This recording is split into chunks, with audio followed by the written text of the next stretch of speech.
साध संगत जी प्यार से कहना, धन निरंकार जी। प्यारी साध संगत जी, दासी आप महान संतों के सामने क्या बोल सकती है। रहमत करो, बख्शिश करो प्यारी साध संगत जी। इंसान की इच्छाएं इतनी बढ़ चुकी हैं कि जिनका साध संगत जी पेट कभी भी नहीं भरता। पशु पक्षी साध संगत जी जो होते हैं थोड़ा सा खाकर उसमें गुजारा कर लेते हैं, लेकिन इंसान एक ऐसा है जो अपनी कभी भी इच्छाएं पूरी नहीं कर सकता। वो अपने आगे आगे पीढ़ियों के बारे में भी सोचता रह जाता है कि मेरी आने वाली पीढ़ी क्या खाएगी और मैंने आने वाली पीढ़ी के लिए क्या करना है। साध संगत जी यही इच्छाएं पूरी करने में जुटा हुआ है। ये नहीं सोचता इंसान कि हम किस के लिए हमें यहाँ पर मानव चोला मिला है, इसको हम अपने कैसे संवारना है, अपने हमारे जो पिछले कर्म हैं हमने उनको कैसे संवारना है। प्यारी साध संगत जी, ऐसे ही एक समय की बात है कि एक राजा था। उसके द्वार पर साध संगत जी सारा दिन मांगने वालों की बहुत ही भीड़ लगी रहती थी। जो सुबह सुबह पहला भिखारी उसके दरवाजे पर आता तो राजा उसे मुंह मांगी भिक्षा देता था।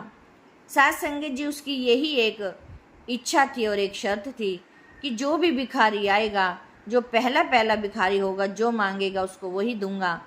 साध संगत जी एक बार सुबह सुबह एक भिखारी आया राजा के पास। उसने कहा जो भी चाहते हो मांग लो। तो साध संगत जी पहला भिखारी की कोई इच्छा पूरी करने का उस राजा का तो नियम ही था। उस भिखारी ने अपने छोटे से बीक के कटोरे को आगे बढ़ाया और कहा, राजा बस मेरे इस छोटे से बीक के कटोरे को सोने की मुद्राओं से भर दो। तो साध संगत जी राजा ने सोचा इससे आसान तरीका और क्या हो सकता है। लेकिन जब राजा ने उस भिखारी के बीक के कटोरे में सोने की मुद्राएं डलवाई तो उस राजा को पता चल गया कि उस बीक के कटोरे को भरना असंभव नहीं बल्कि असंभव ही है। उस भिखारी का बीक का कटोरा तो जादू का था। जितनी भी सोने की मुद्राएं उस कटोरे में डाली गई, वह भीख का कटोरा उतना ही अधिक खाली होता चला गया और वह राजा दुखी हो गया। राजा को दुखी देखकर वह भिखारी बोला, राजा अगर आप इस भीख के कटोरे को नहीं भर सकते तो आप मुझे साफ साफ बता दें, मैं इस भीख के कटोरे को खाली ही लेकर यहाँ से चला जाऊँगा। ज़्यादा से ज़्यादा लोग आपको बस इतना ही तो कहेंगे कि राजा जी ने अपना वचन पूरा नहीं किया और भिखारी का भीख का कटोरा सोने की मुद्राओं से नहीं भर सका। साध संगत जी राजा ने अपना सारा खजाने वाला कमरा खाली करवा दिया। उस राजा के पास जो कुछ भी था सभी उसने भिखारी के भीख वाले पात्र में डलवा दिया। लेकिन यह साध संगत जी एक अनोखा कटोरा था जो किसी भी चीज़ से भर नहीं सकता था। तब उस राजा ने भिखारी से पूछा, भाई तुम्हारा यह कटोरा कोई साधारण कटोरा तो नहीं है। उस कटोरे को भरना तो मेरे सामर्थ्य से बिल्कुल ही बाहर है। क्या मैं आपसे पूछ सकता हूँ कि इस अनोखे कटोरे के रहस्य क्या है। प्यारी साध संगत जी वह भिखारी जोर जोर से हंसने लगा और बोला, राजन इस भीख के कटोरे का कोई खास रहस्य नहीं है।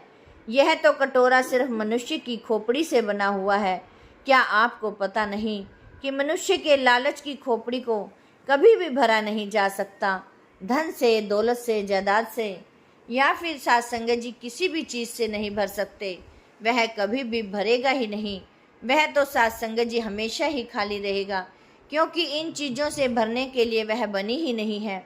साध संगत जी इस सत्य को न जानने के कारण ही मनुष्य इतना पाता है उतना ही उसका लालच और बढ़ता चला जाता है और वह दरिद्र होता चला जाता है, अपनी कठिनाइयों को पैदा करता जाता है, अपनी इच्छाओं को पैदा कर लेता है।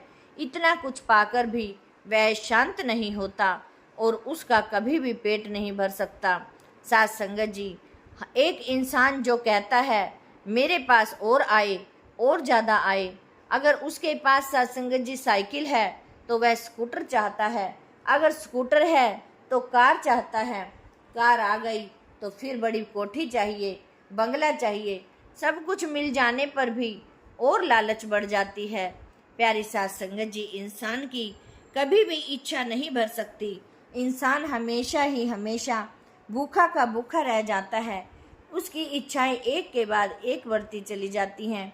आओ प्यारी साध संगत जी, हमें इन इच्छाओं को मुक्त करते हुए अपने सतगुरु के साथ जुड़ना है। जिस काम के लिए हम आए हैं हमें वो काम करना है। हम जिस काम के लिए आए हैं हम उसको भूल बैठते हैं, लेकिन जो हमारी दुनियावी चीज़ें हैं, जो हमें चाहिए, उसके पीछे भाग रहे हैं। जो इस निरंकार को चाहिए, जो इस सतगुरु को चाहिए, उसका हमें रत्ती भर ख्याल भी नहीं आता। जैसे कि साध संगत जी, हम अपने हाथों से मंदिर बनाते हैं, पूजा करने के लिए उसमें हम दिन रात जुटे रहते हैं, और साध संगत जी उसकी साफ सफाई के लिए भी जुटे रहते हैं। कभी कोई पोछा लगा रहे हैं तो कभी कुछ कर रहे हैं, लेकिन जो निरंकार ने हमें एक आत्मा बख्शी है, जो ये शरीर बख्शा है, इसके अंदर एक आत्मा बैठी है, वो हमारा एक सतगुरु, हमारा एक निरंकार का रूप है। उसको बिठाने के लिए साध संगत जी हमने अपने अंदर इतनी गंदगी पाल रखी है, इच्छा मन में साध संगत जी इतने कपट पाल रखे हैं, ईर्ष्या पाल रखी है, द्वेष पाल रखे हैं। प्यारी साध संगत जी अहंकार को रखा हुआ है। साध संगत जी हम इन चीज़ों से जिस दिन हम फ्री हो जाएंगे उस दिन हम अपने भगवान को समझ सकेंगे कि हमने अपने निरंकार का कहा माना है, और हमें अपने निरंकार के लिए भी अपना स्वच्छ रूप बनाया है। प्यारी साध संगत जी हमें उसके वास के लिए हमें अपने आप को पवित्र करना होगा, अपने आप को साफ करना होगा। प्यारी साध संगत जी, लेकिन हम वहाँ तक सोच भी नहीं पाते कि हमें किस लिए भेजा है, यहाँ पर हम किस काम के लिए आए हैं। आओ प्यारी साध संगत जी, सतगुरु हमें बार बार यही समझा रहे हैं कि हमें सेवा सिमरन सत्संग करते हुए अपने ये जो पिछले कर्म हैं इनसे निपटना है, इनको हमने यहीं पर ही ख़त्म करना है। ऐसा ना हो कि साध संगत जी आज भी हम ऐसे कर्म कर डालें कि जो हमें अगला जन्म फिर दोबारा से लेना पड़े, और फिर हमें ये जो भी ये कर्म भोगने पड़ते हैं, फिर से हमें ये कर्म भोग का पालन करना पड़े। आओ प्यारी साध संगत जी, जिस काम के लिए आए हैं हमें उस काम को करना है।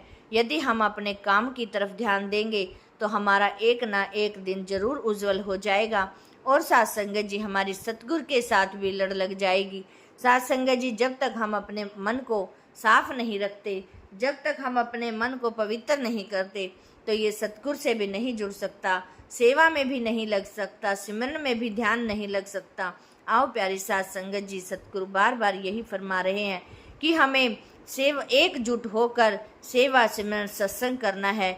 इसी से ही हमारी जो भी साध संगत जी त्रुटियां हैं, इसी से ही हम साध संगत जी अपने मन को पवित्र कर सकते हैं और अपना मन सुहेला कर सकते हैं। आओ साध संगत जी, हम मिलकर साध संगत जी एक बार सिमरन करते हैं, जिसके साथ साध संगत जी हमने अपने परिवार को, हमने आप को, हमने सबको ही प्यारी साध संगत जी स्वच्छ बनाना है, और इस सिमरन के सहारे ही हमने सतगुरु की गति को पाना है। साध संगत जी, तू ही निरंकार, मैं तेरी शरण हाँ, मैनू बख्श लो जी। साध संगत जी, दासी से बोलते समय बहुत सारी गलतियां हो जाती हैं। दासी को अनजानी बच्ची समझकर क्षमा कर देना और पेज के साथ भी जुड़े रहना। साध संगत जी, प्यार से कहना, धन निरंकार जी।